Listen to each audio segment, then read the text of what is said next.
Gracias por acompañarnos en este día y esperemos que puedan disfrutar de un lindo servicio de sábado.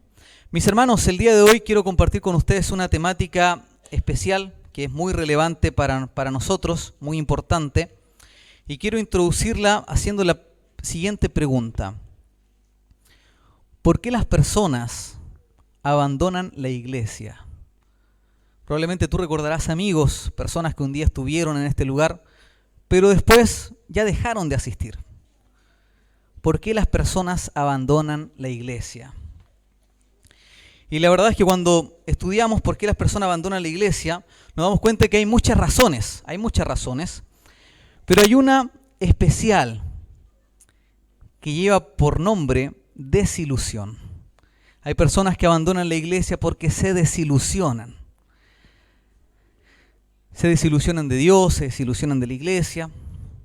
¿Cuál es el problema? El problema, mis hermanos, está fijado en lo que llamamos como expectativas. Hace un tiempo atrás hacíamos un curso prematrimonial con Tony Concielo, y recuerdo que un día dedicamos solamente a hablar de esto, de que muchas veces la causa de los conflictos en todo aspecto, incluso en nuestra vida, en nuestro matrimonio, tiene que ver con falsas expectativas. Y la iglesia de Dios no está exenta de esto. Nosotros tendemos a tener falsas expectativas, falsas ilusiones o a idealizar un poco la iglesia de Dios. Fíjense en alguna de ellas. Primera expectativa errónea. En la iglesia todos son buenas personas. ¿Es una expectativa real o una expectativa incorrecta? En la iglesia todos son personas correctas. Segunda expectativa, si acepto a Jesús, todo será perfecto en mi vida. Ya no habrá más sufrimientos ni dolores. Esta expectativa está muy influenciada por lo que es la teología de la prosperidad. Y tercera expectativa, en la iglesia no deberían haber conflictos. Y aquí es donde nos vamos a centrar el día de hoy. Y aquí hay una pregunta también que tiene que ver con esas preguntas que hacíamos en los programas JA. ¿Quién fue el primer escritor bíblico? ¿Saben ustedes quién fue el primer escritor bíblico? Moisés. ¿Ya? Moisés fue la persona que escribió. El primer escritor bíblico de la Biblia es Moisés. Pero la pregunta es, ¿cuál fue su primer libro? ¿Cuál fue su primer libro? Hay algunos que pueden argumentar que fue Génesis porque abarca más tiempo, pero la verdad es que la historia nos ubica de que el primer libro de Moisés en ser escrito no fue Génesis, sino que fue Job. ¿Por qué? Y aquí hay una pregunta interesante. ¿Por qué Dios le daría al primer escritor bíblico, al primer profeta que escribe en la Biblia, le revelaría el libro de Job, la historia de Job, antes que el Pentateuco? Porque había algo que Moisés debía entender primero. Y es importante, mis hermanos, que nosotros comprendamos esto. Primero, Moisés debía comprender la realidad del gran conflicto. Y es por eso que el día de hoy le hemos titulado a nuestro sermón El conflicto de los siglos.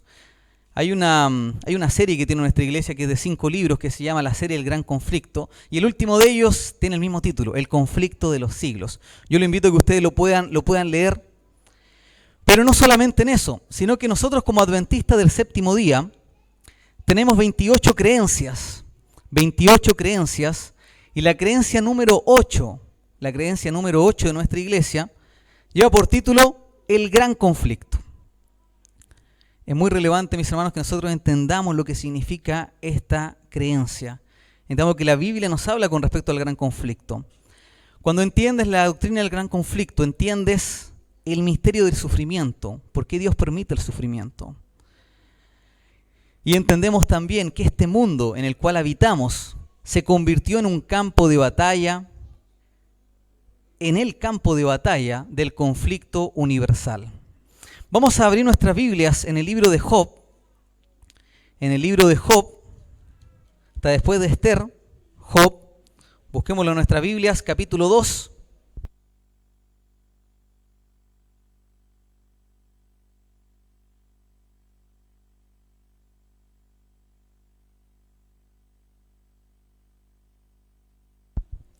En el libro de Job, capítulo 2, que era justo el libro que que mencionábamos anteriormente, el primer libro en ser escrito, el capítulo 2 nos presenta una escena particular. Preste mucha atención.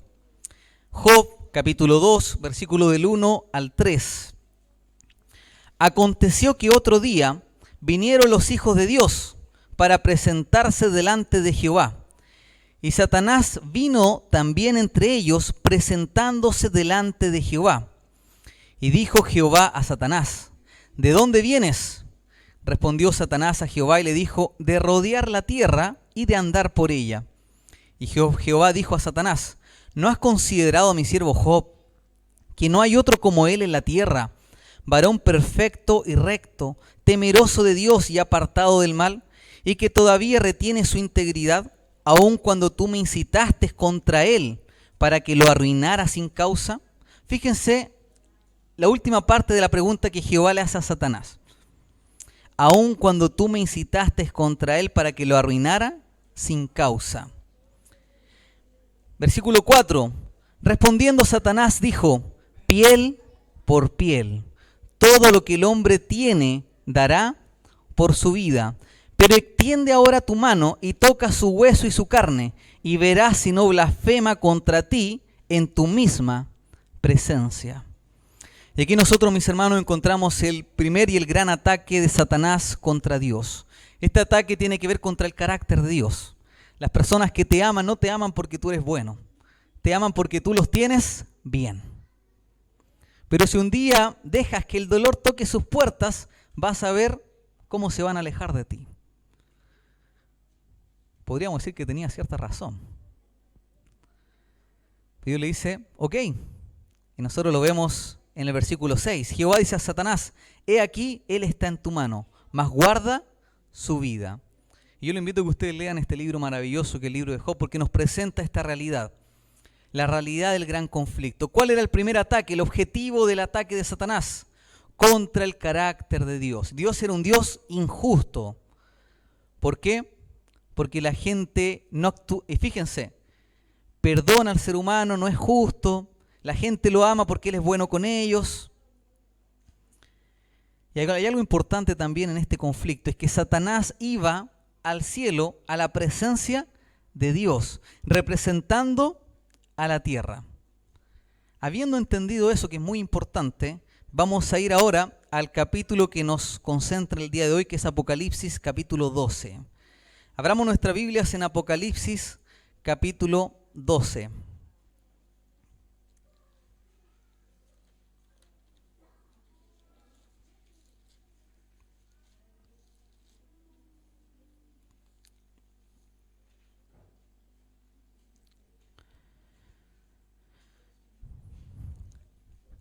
Apocalipsis capítulo 12.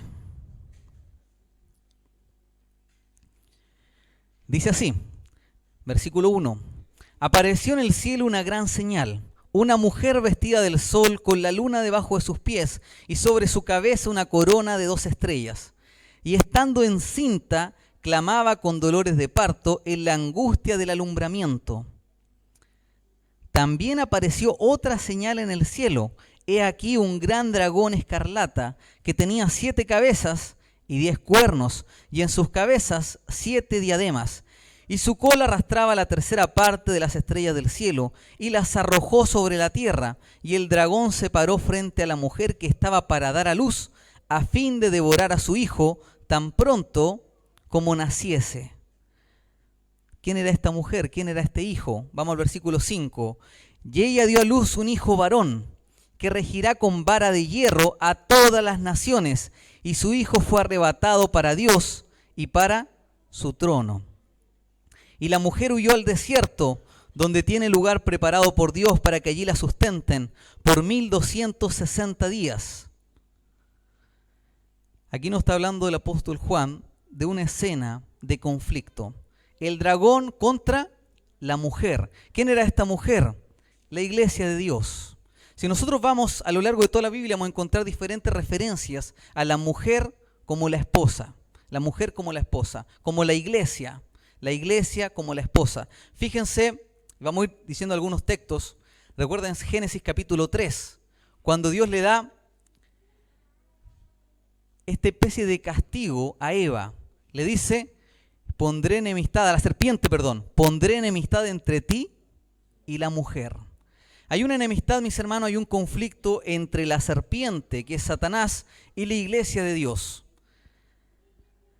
Pero esta iglesia iba a dar a luz un hijo. ¿Quién era ese hijo? Jesús, que regirá con vara de hierro a todas las naciones. Y la mujer huye al desierto y es donde tiene lugar preparado por Dios para que allí la sustenten por 1260 días.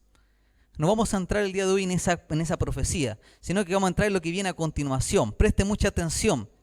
Versículo 7. Después hubo, ¿qué cosa? Una gran batalla en el cielo. ¿Quién peleaba? Miguel y sus ángeles luchaban ¿contra quién? Contra el dragón, y luchaban el dragón y sus ángeles. Aquí estamos frente, mis hermanos, a una batalla universal. ¿Quién es Miguel? ¿Quién es Miguel?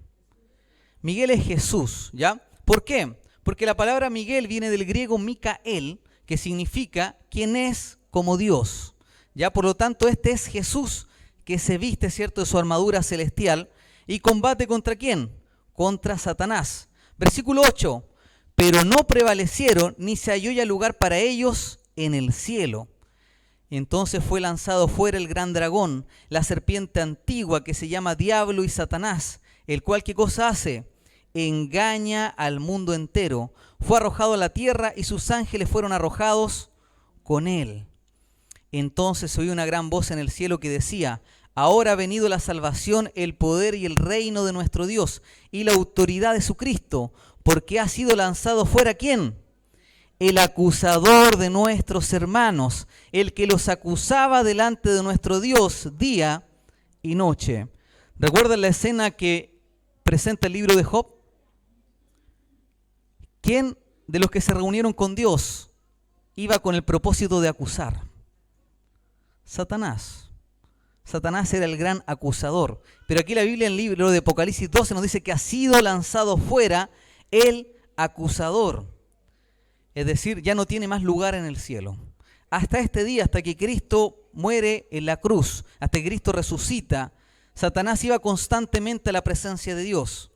Pero la Biblia nos dice que llegó un punto en el que fue expulsado. ¿Por qué?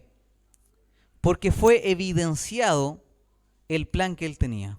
En la cruz de Cristo, el Señor Jesús vence a Satanás. Y preste mucha atención a lo que dice el versículo 11. Ellos le han vencido ¿por medio de qué? Por medio de la sangre del Cordero y de la palabra del testimonio de ellos, y menospreciaron sus vidas hasta la muerte, por lo cual alegraos cielos y los que moráis en ellos. Y aquí viene lo terrible para nosotros. Ay de los moradores de la tierra y del mar, porque el diablo ha descendido a vosotros con gran ira, sabiendo ¿qué cosa? Que tiene poco tiempo. Y cuando vio el dragón que había sido arrojado a la tierra, persiguió a la mujer que había dado a luz al hijo varón, y se le dieron a la mujer las dos alas de la gran águila, para que volase delante de la serpiente al desierto, a su lugar, donde es sustentada por un tiempo y tiempos, y la mitad de un tiempo. Y la serpiente arrojó de su boca tras la mujer agua como un río, para que fuese arrastrada por el río. Pero la tierra ayudó a la mujer, pues la tierra abrió su boca y tragó el río que el dragón había echado de su boca. ¿Qué sucede acá? La iglesia de Dios comienza a ser perseguida. Después que Cristo ascienda a los cielos, nosotros nos damos cuenta que vienen todas las etapas de persecución. Persecuciones terribles por parte del Imperio Romano en primer lugar. Contra la iglesia de Dios. ¿Y contra qué iglesia? No una iglesia como estructura, no una iglesia como organización, como iglesia de Dios, como hijos fieles de Dios. Fueron perseguidos. Y cuando uno ve la historia, mis hermanos, hay personas que fueron quemadas, que fueron echadas a los leones por causa de su fe, por causa de creer en el Señor. Los apóstoles, ¿cómo murieron? Pablo decapitado, Pedro crucificado de manera invertida. El enemigo se ensañó contra la iglesia de Dios, se ensañó contra la mujer. y la persiguió, pero la Biblia dice que la tierra ayudó a la mujer y la protegió. Este periodo nosotros lo llamamos como el periodo de la gran persecución o Santa Inquisición, donde la iglesia, repito, no como organización, sino como personas fieles de Dios, fueron protegidos por Dios. Y aquí viene algo tremendo, el versículo 17. Entonces el dragón se llenó de ira. Fíjense, cuando la tierra protege a la mujer, el dragón se llena aún más de ira. Ya venía con ira, ahora tiene más ira. ¿Contra quién? Contra la mujer. ¿Y qué fue a hacer? Fue a hacer guerra ¿contra quién? Contra el resto de la descendencia de ella. La palabra ahí también se traduce como remanente. ¿Quiénes son? Los que guardan los mandamientos de Dios y tienen el testimonio de Jesucristo. ¿Qué es lo que nosotros evidenciamos acá, mis hermanos? De que el conflicto continúa. El primer conflicto, el primer ataque de Satanás contra Dios tenía que ver con el carácter de Dios.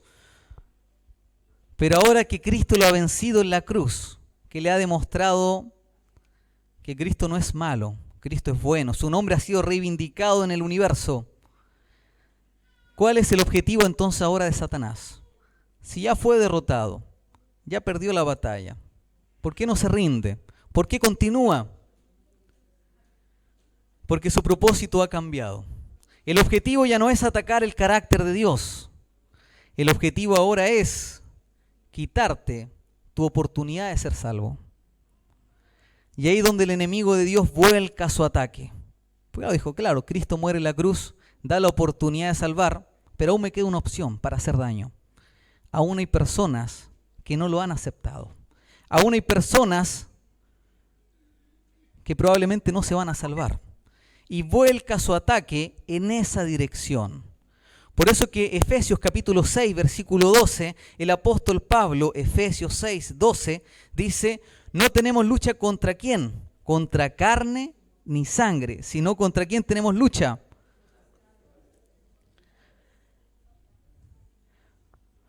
Contra principados, contra potestades, contra los gobernadores de las tinieblas de este siglo, contra huestes espirituales de maldad en las regiones celestes. ¿Contra quién tenemos guerra? ¿Contra quién tenemos conflicto? ¿Quién nos declaró la guerra? ¿Son personas? ¿Es un imperio? ¿Son huestes, mis hermanos, angelicales? Son ángeles caídos que le declaran la guerra a la iglesia de Dios. Hay un aspecto importante que tiene que ver con el versículo 17 del capítulo 12. Volvamos a Apocalipsis 12, versículo 17. Porque en el versículo 17 hay tres características. Hay tres características de la iglesia de Dios. Tres características de la iglesia de Dios.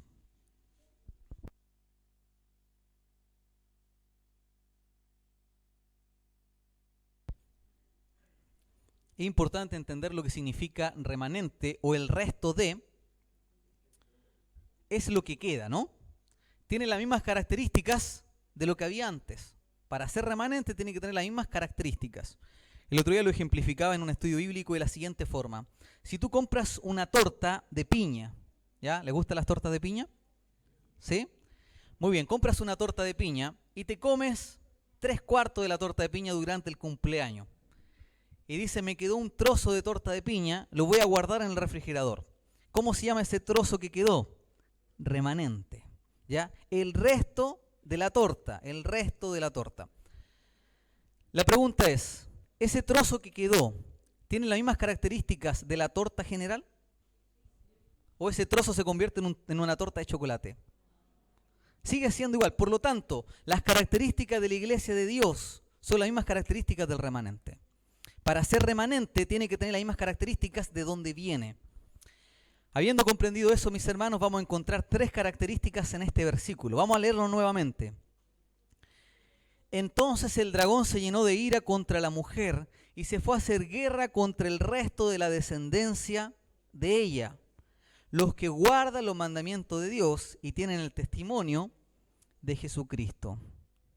Solo como un paréntesis, los que quieran saber lo que significa el testimonio de Jesucristo, el mismo libro Apocalipsis, capítulo 19, versículo 10, el ángel dice, adora a Dios porque el testimonio de Jesucristo es el espíritu de profecía. ¿Ya?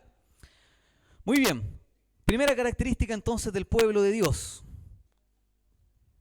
Primera característica, explícita. El texto lo dice claramente. ¿Cuál es? Guarda los mandamientos de Dios. Segunda característica, nuevamente explícita.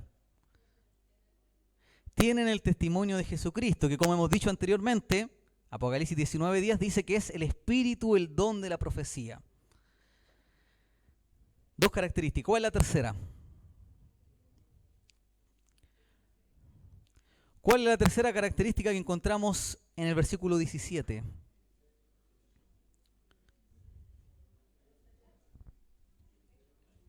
Es una característica implícita, ya está implícita ahí en el texto.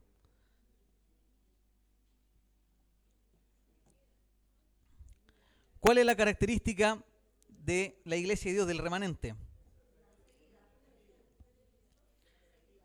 Es perseguida por el dragón. Fíjense, mis hermanos, hay una característica que describe al remanente de Dios, y es que Satanás le ha declarado la guerra. Es una característica que no muchas veces mencionamos. Y como no la mencionamos, las personas se crean un ideal de que la iglesia es un lugar sin conflictos. ¿Ustedes dimensionan el conflicto en el que estamos metidos?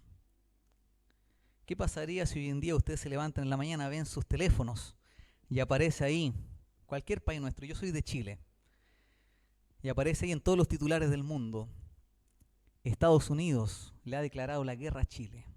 En este momento la flota de Estados Unidos, que es la fuerza militar más grande, se dirige hacia las costas chilenas. Les pregunto, yo como chileno, ¿tendría alguna esperanza? ¿Habría alguna esperanza de mi país contra esa potencia mundial? ¿Tendríamos alguna? Diríamos, no, le vamos a ganar. Que vengan, les vamos a ganar. Fíjense, ¿por qué menciono esta ilustración?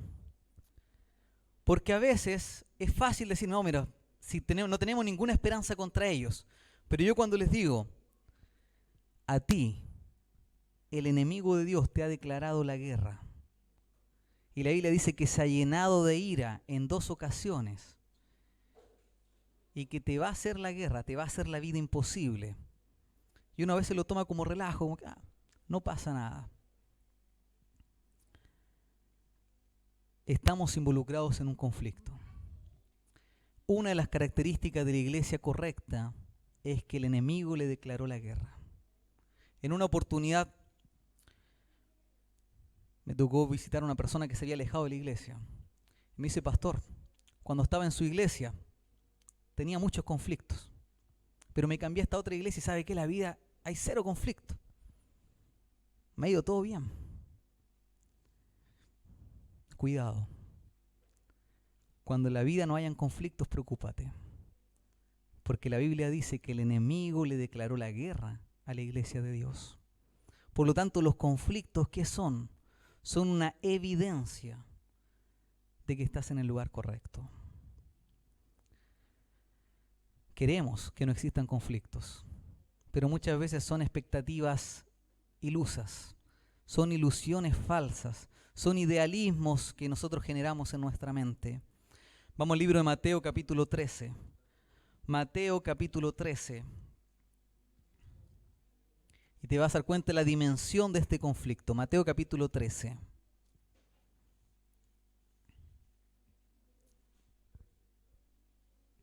El Evangelio según Mateo, primer libro del Nuevo Testamento, capítulo 13.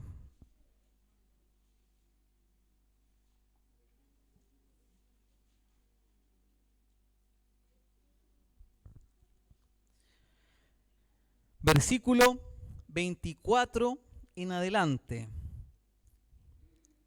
Ya el título nos adelanta algo. ¿Cómo se llama esta parábola? La parábola del trigo y la cizaña. ¿Sabía el Señor Jesús que su iglesia iba a estar involucrada en un conflicto? Claramente lo sabía. ¿Sabía que los enemigos iban a ser externos? también lo sabía. Sabía que iba a ser perseguida por fuentes externas, pero también sabía que habrían enemigos internos. Versículo 24, acompáñeme con la lectura. Les refirió otra parábola diciendo: el reino de los cielos es semejante a un hombre que sembró buena semilla en su campo. Pero mientras dormían los hombres, vino su enemigo y sembró cizaña entre el trigo y se fue. ¿Era voluntad de Dios que creciera la cizaña? No. ¿Es voluntad de Dios que hayan conflictos? No. Pero Dios lo permite. Y cuando, versículo 26, y cuando salió la hierba y dio fruto, entonces apareció también la cizaña. Versículo 27 es clave.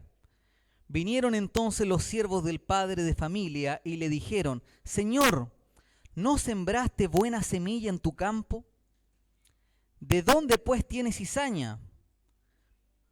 Él les dijo: un enemigo ha hecho esto. Entonces los siervos dijeron: ¿quieres pues que vayamos y arranquemos la cizaña?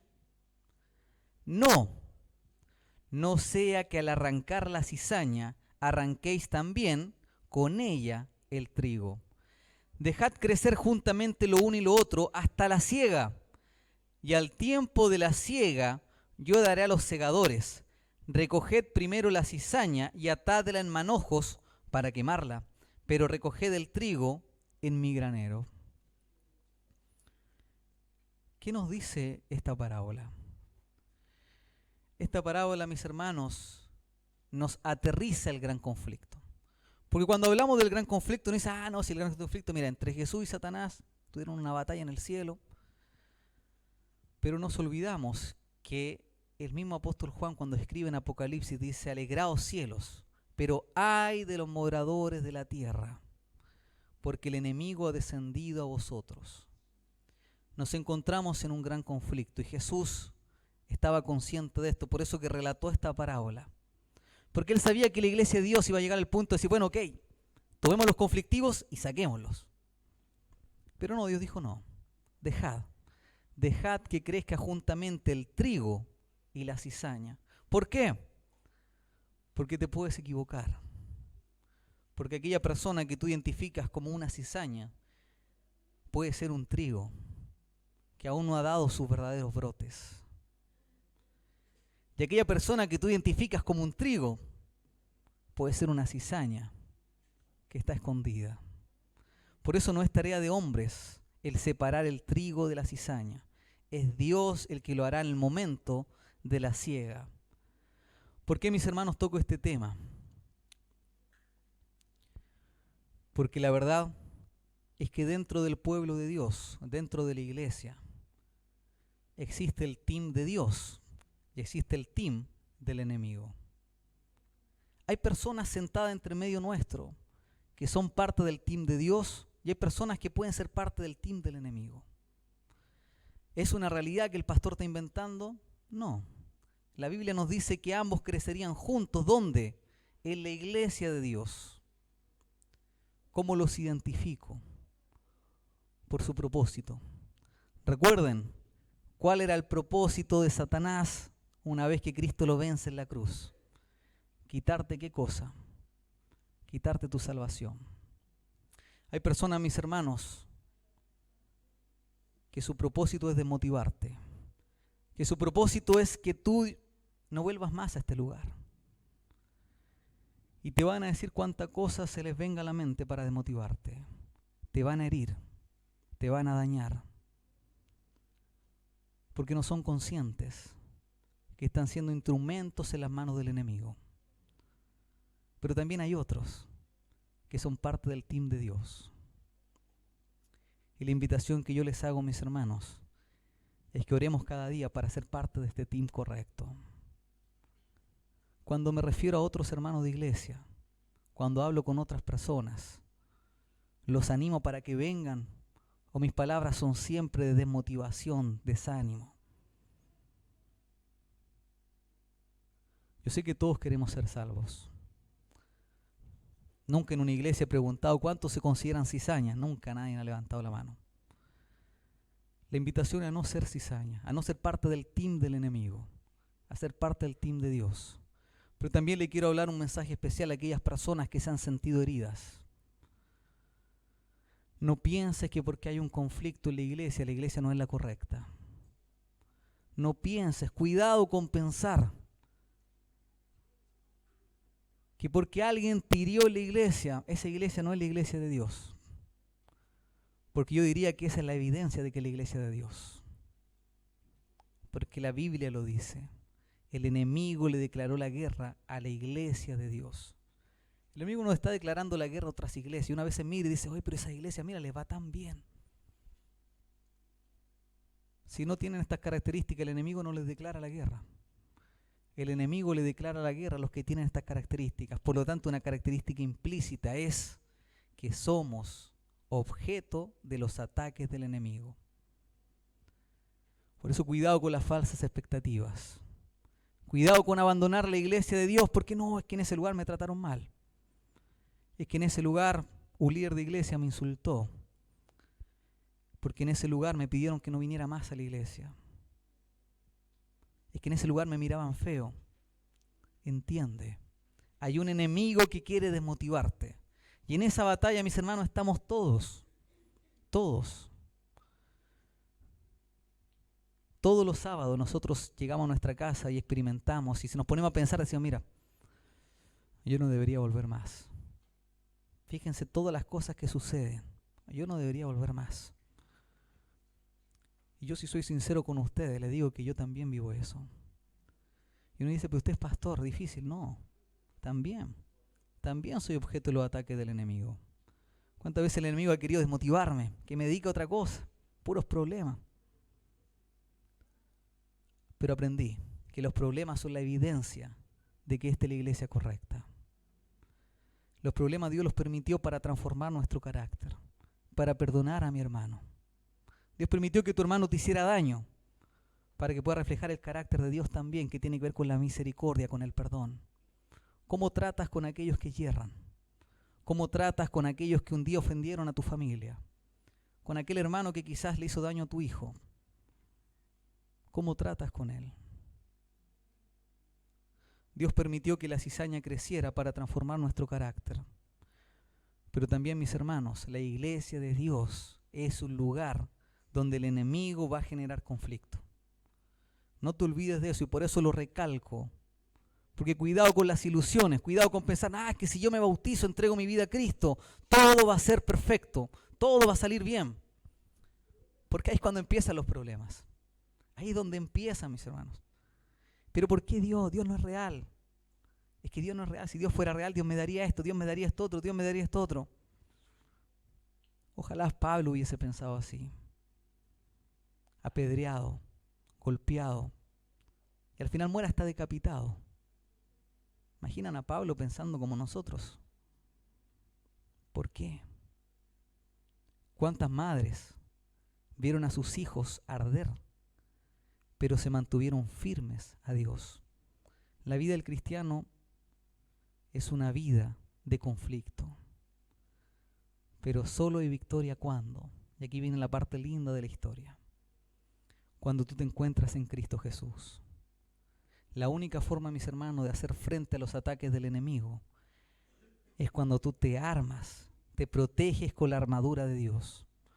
No es cuando tú vas a clases de coach, no es cuando tú solamente vas al psicólogo, a pesar de que el psicólogo, mis hermanos, es muy importante, pero es cuando tú te armas con la armadura de Dios. El apóstol Pablo dice, solo de esa forma podremos estar firmes contra las acechanzas, contra los dardos del enemigo. Permanece en el Señor y los conflictos que vivas en la iglesia van a ser cosas chicas. Permanece en el Señor y los problemas, que ese hermano cuando iba saliendo justo me dijo algo pesado, es que esa otra hermana me miró de esa forma, es que mira cómo hizo esto, esos problemas van a ser cada vez más pequeños. ¿Por qué? Porque el Señor va a estar en tu corazón y vas a pensar y vas a decir, bueno, probablemente ese hermanito necesita ayuda, probablemente necesita oración. ¿Cuántas personas venimos a la iglesia, mis hermanos, con una vida desgastada, con una vida de lucha, con una vida difícil? Y uno espera que lleguemos a la iglesia y que todos nos sonrían. Difícil. Ustedes viven conflictos acá, en la iglesia, que nos reunimos los sábados de las 9:30 hasta las 12, 12:30. Aquí viven conflictos. ¿Cuántos conflictos más viven en sus hogares? ¿Cuántos conflictos más? ¿Cuántas lágrimas botamos, derramamos durante la semana? Y cuando llegamos a la iglesia, la expectativa, ojalá todos sean felices. No podemos tener expectativas falsas, mi hermano. Yo no le puedo exigir a todos los hermanos que todos estén sonrientes. Hay personas que están presentes hoy día en la iglesia, que tienen a familiares que están internados, que están esperando la voluntad de Dios. Yo no le puedo pedir que ojalá todos me sonrían. Y cuando voy a la iglesia, si alguien no me sonríe, no, esa iglesia no es correcta. Tenemos lucha, mi hermano. La persona que está a tu lado tiene lucha, tiene sus conflictos. Hay conflictos matrimoniales. Hay luchas con vicios. Hay problemas con familia. Todos acá tenemos familia en Sudamérica. Personas que están viviendo una realidad totalmente distinta a la nuestra. Y nos afligimos por ellos. Pero cuando llega el sábado exigimos que todos sean sonrientes. No es así. Debemos ser más empáticos. Porque aquel hermano que a lo mejor no te sonrió, puede ser que también esté enfrentando un conflicto grande. Y lo que requiere de ti es tu apoyo, es tu empatía, es tu oración, no es tu juicio. Lo que menos necesitamos, mis hermanos, es que nuestros propios hermanos nos juzguen. Vamos a hacer una oración. Yo quisiera orar por aquellas personas que quieren ser parte del team de Dios, de aquel equipo de hermanos de iglesia que hacen todo lo posible para que los hermanos que están a su lado vuelvan contentos el próximo fin de semana. Que ya están cansados de ser parte del team del enemigo. Porque todos en algún momento hemos sido quizás parte del team del enemigo. Muchas veces sin darnos cuenta. Pero que Dios nos ayude a ser parte de ese team. Del team de Dios. De dar a otros lo que quisiéramos que nos dieran a nosotros. No esperar de otros, sino que dar a otros. ¿Cuántos quisieran hacer esa oración conmigo? Voy a invitarlo a ponerse en pie, vamos a orar para pedir que Dios nos ayude a estar fortalecidos también en este conflicto universal. Vamos a orar. Buen Dios y Padre que estás en los cielos, santificado sea tu nombre. Padre, en este momento, Señor, como iglesia, pedimos perdón si en algún momento, Señor, hemos sido parte del team incorrecto. Si en algún momento, Señor, a través de nuestros actos hemos logrado desmotivar o desanimar a otro hermano, por favor, perdónanos. Pero también queremos pedirte, Señor, que tú nos des la fortaleza para buscar cada día tu armadura, para fortalecernos y para convertirnos en pescadores de hombres, en personas que se mantienen de parte del bien, aunque los cielos se desplomen. Que su lealtad a Dios es tan leal como la brújula al polo. Bendice a tu iglesia de Cabra-Matahués. No te pedimos, Padre, que tú quites los conflictos, porque sabemos quién nos declaró la guerra. Pero sí que nos ayudes a estar firmes. Sí que nos ayudes a poder dar la respuesta correcta cuando los conflictos toquen nuestra vida. Bendice a los miembros que están presentes. Hay personas que no tienen paz en su corazón en estos momentos. Están viviendo situaciones de vida difíciles. Dale la tranquilidad de que tú estás con ellos, de que tú prometiste estar con tus hijos. Pedimos todo esto, Padre, y lo agradecemos en el poderoso nombre de Cristo Jesús. Amén.